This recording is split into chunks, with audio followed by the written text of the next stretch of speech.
This is Crime in Court, and I am Heather, and I'm here to give you an update about it. You may have heard of it. This happened a little bit earlier in the month, but I was kind of waiting to hear what had taken place because we didn't have a whole lot of information in the beginning, and we still don't have a whole lot of information, but it's worth, I think, paying attention to this story as it unfolds. So it's kind of a mysterious story. Yeah, so let's get into it. All right, so three Kansas City Chiefs fans were found unalived at a friend's home. And here's what we know happened so far. All right, so this is an article from Yahoo News from Chanel Chandler. And these three individuals are the ones who were found in the backyard unalive. And this is Rick Johnson right here, David Harrington here, and Clayton McGeeney here. And so let's find out some more details. So three men were found unalive outside their friend's Kansas City home on January 9th. Okay, so this happened like 15 something days ago. All right. So 2 days after they went over to watch a Chiefs game. Now loved ones are demanding answers following weeks of what they say are inconsistent details from the men's friend and attorney surrounding the timeline of the mysterious deaths. So what happened? These three men were found unalived on the in the backyard on the in the lawn of another gentleman. So the fourth friend is Jordan Willis, and this was his house, his rental home that the three individuals were found in. All right, so let's hear what they say.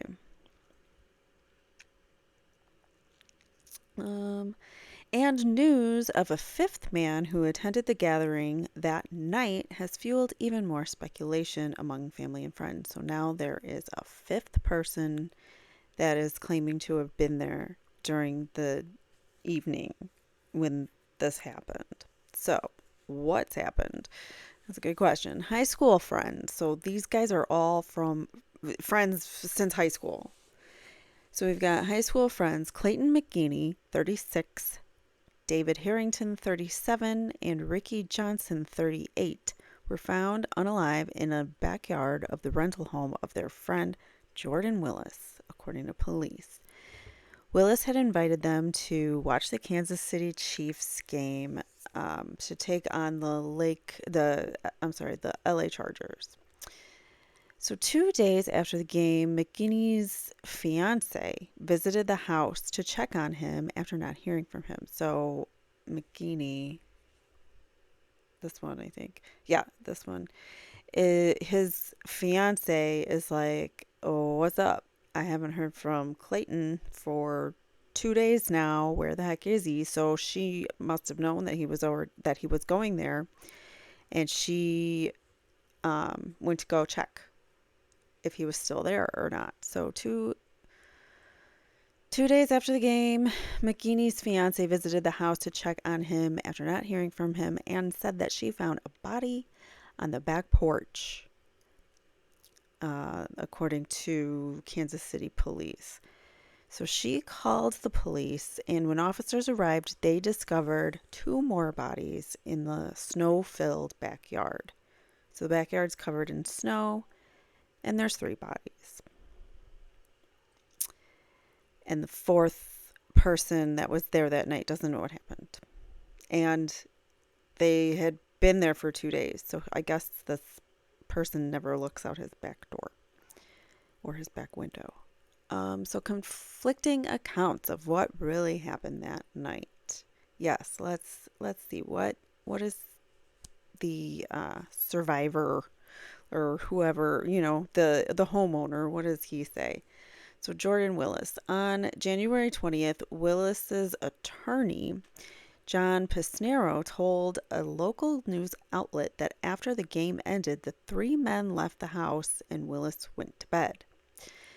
So he's saying, guys left, I went to bed, nothing more. And that was the last time he saw them. Okay, but on January 22nd, so 2 days later, an unidentified fifth man whose presence was not known in earlier accounts of the case has come forward saying that he was also watching the game at Willis's house that night.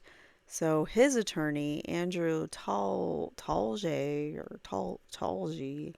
don't know, said his client arrived at the house around 7 p.m. and left at midnight. The man told the local Fox 4 affiliate that Willis, McKinney, Harrington, and Johnson were awake and watching Jeopardy when he left.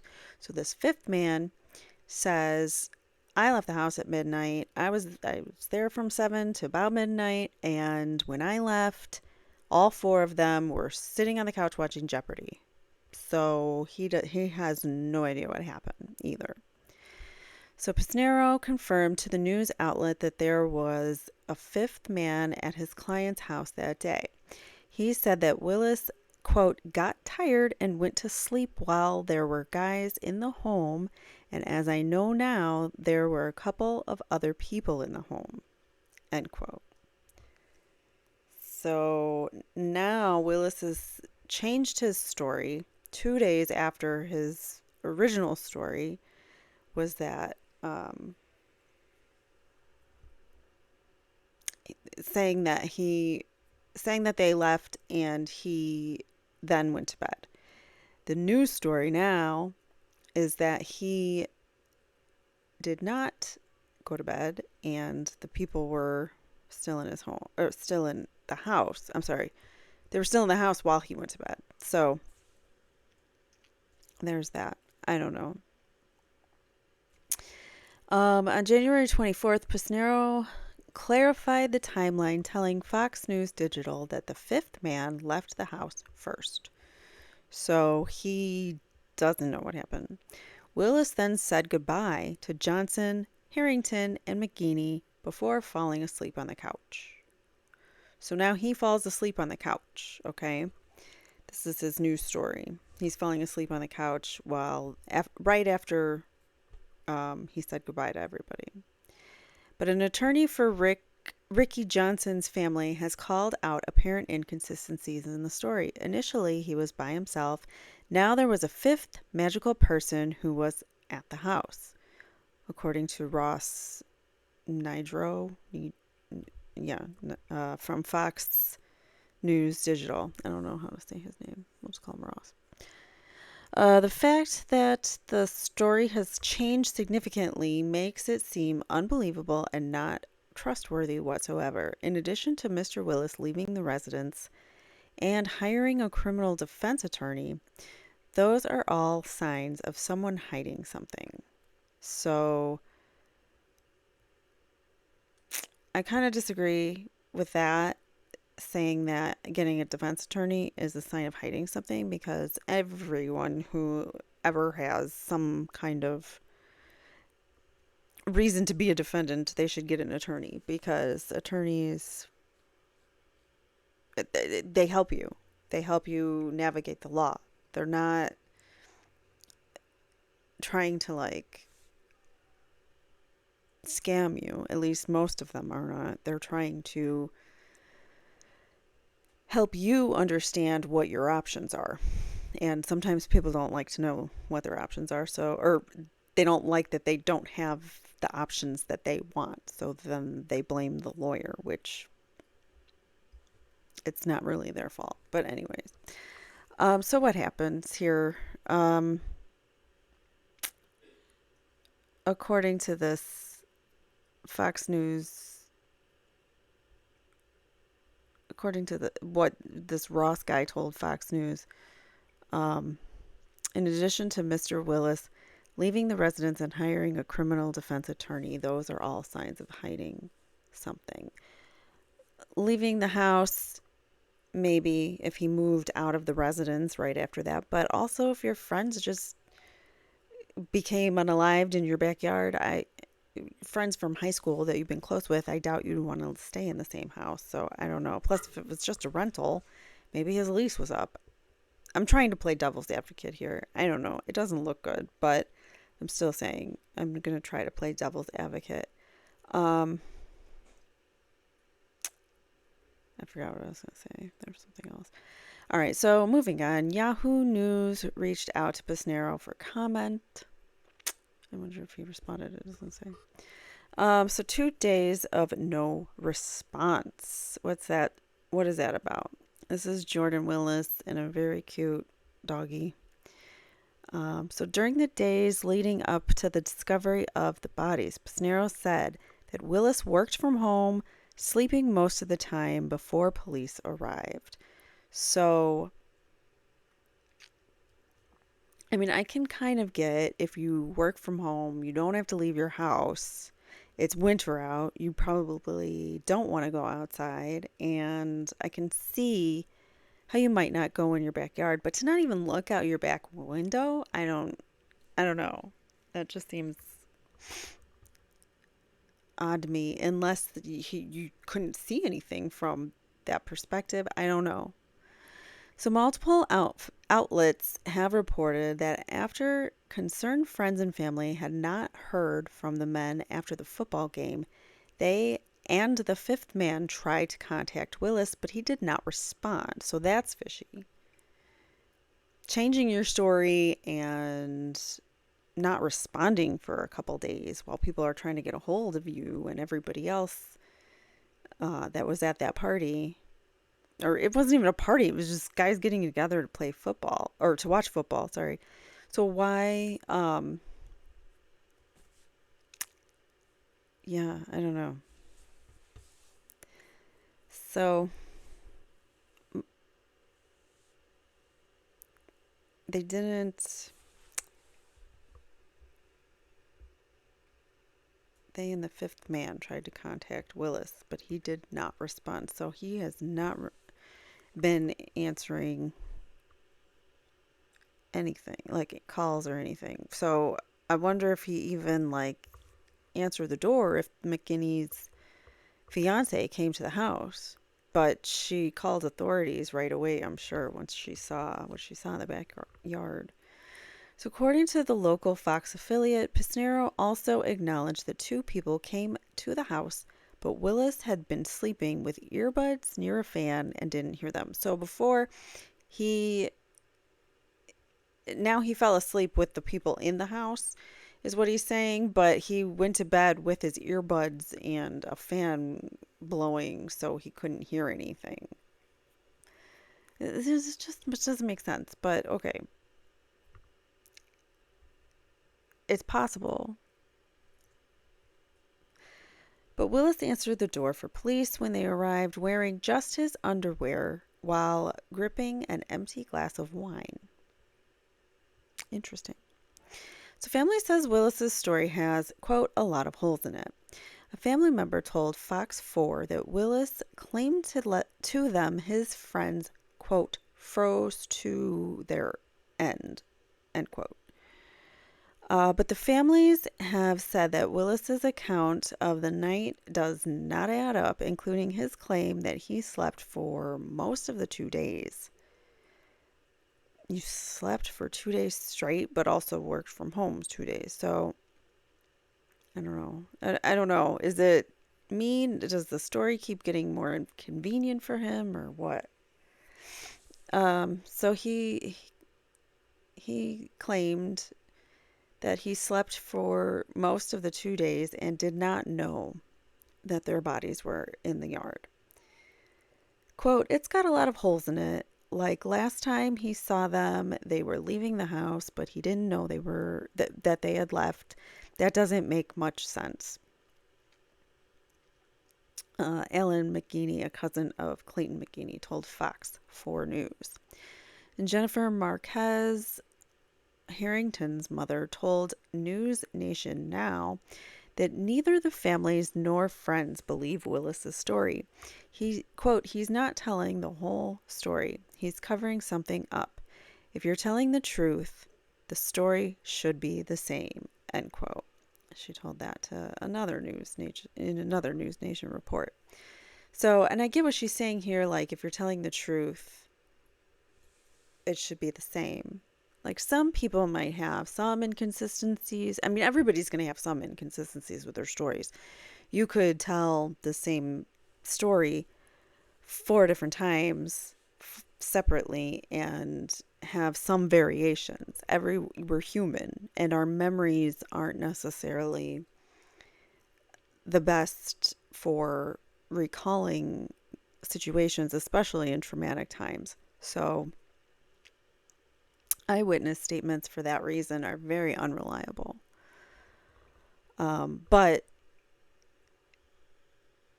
yes, he should be in this case he should be having consistent story saying, well, I left and they were already gone, not changing that portion of the story. So in details like that, that's what makes you find the truth when there's inconsistent details like that. Not just inconsistencies, not just having an inconsistency in your own description of the way you describe something, but when you're leaving out important details like that, that's when you're finding the truth. Because each time that story gets told, something truer comes out a little bit more and more. So I think it kind of uncovers a little bit more of the truth each time. So, anyways, Ricky Johnson Sr. acknowledged in an interview with Fox News Digital that while his son may have used, I don't want to say that word, substances before, uh, he did not believe that the 3 men did those substances and fell over unalive. So, Ricky Sr., that would be the first guy's father here, I'm assuming. And yeah, I mean,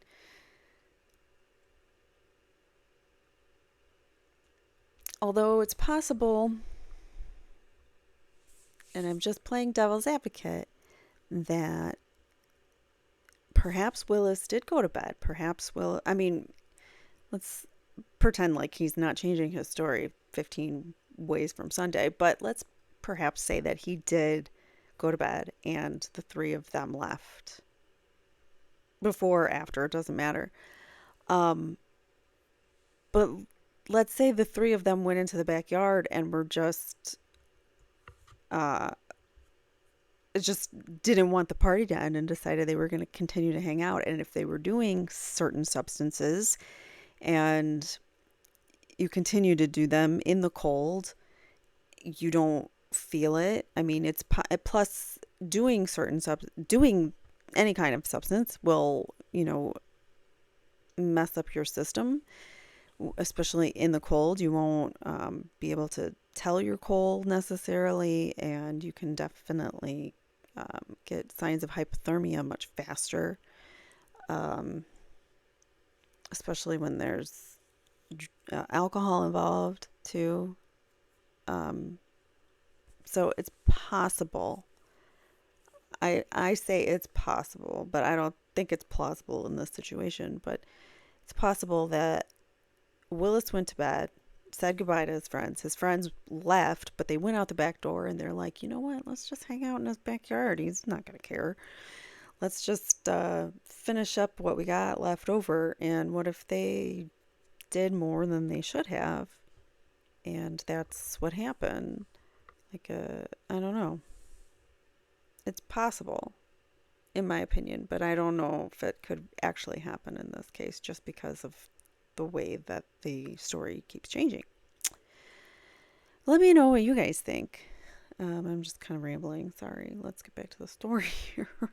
So,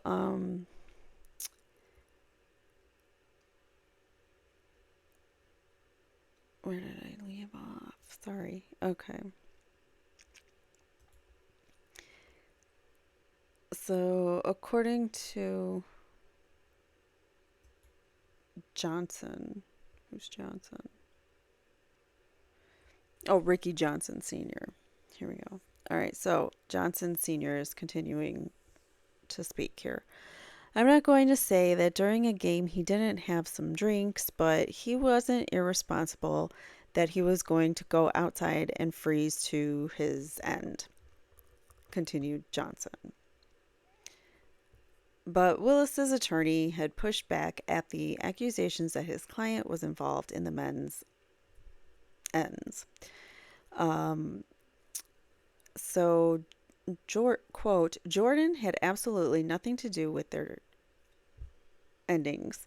He does not know the timing or manner of their endings, nor does he know how or when they exited his house. Okay, so he doesn't know when they left now. The number one thing that people need to remember from our point of view is that these were his three buddies. If they were in danger, he would have helped them. I get that. So if he knew they were out there, he would have called the police himself. Anything beyond that is pure speculation. Okay, let's give the guy benefit of the doubt. Let's say he had no idea that these three men were in his backyard. I mean, that's a tough situation. If that was yourself and you woke up and one morning three of your best friends were unalive in your backyard and you had no idea how that happened, that's horrific. So, if that is the case, that's awful. Anyways, here's what police have said. The Kansas City Police Department said that they're probing the case as a unaliving investigation and that no foul play was observed or suspected. But it's an investigation. What? No foul play was observed or suspected. Willis was cooperative with detectives the day that the deceased were discovered. There have not been any arrests, charges, and no one is in custody. There are no specific threats or concerns for the surrounding community at this time. The next step in this investigation is to receive the findings, preliminary or final, from the medical examiner. A local medical examiner conducted autopsies of the bodies and the results are pending. So I am sure they're going to do a toxicology report.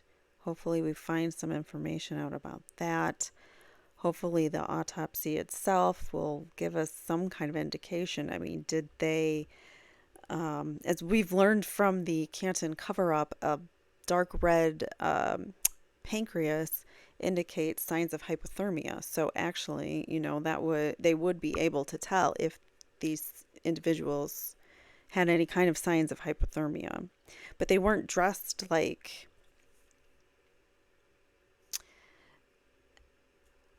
I mean, well, I don't know what the temperatures were either, but it cold, snowy backyard. You would think, if they had jackets and means to, stay warm, the three of them together, they would have been okay had they needed to like survive one night in the backyard. But I don't know. It's very odd. The whole thing's really mysterious to me. What do you guys think about this case? I think it's very interesting. I always like mysteries like this, and trying to find out the truth and trying to discover answers. So, anyways, let me know your thoughts. What are your theories as to what happened? I'd really be interested to know. And I try to play devil's advocate just to, give both sides and try to be fair. And hopefully, don't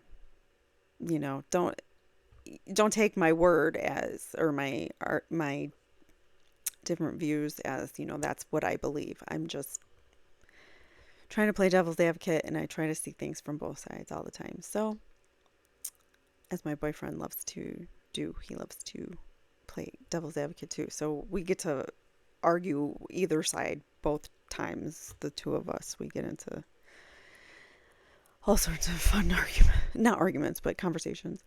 Anyways, I'm gonna leave you with that. Let me know what your thoughts are. Hopefully, we can get some answers for these men's families and friends. And if Willis is to blame for what happened, then hopefully we can get some justice. So, thank you guys for watching. Until next time, take care. Bye.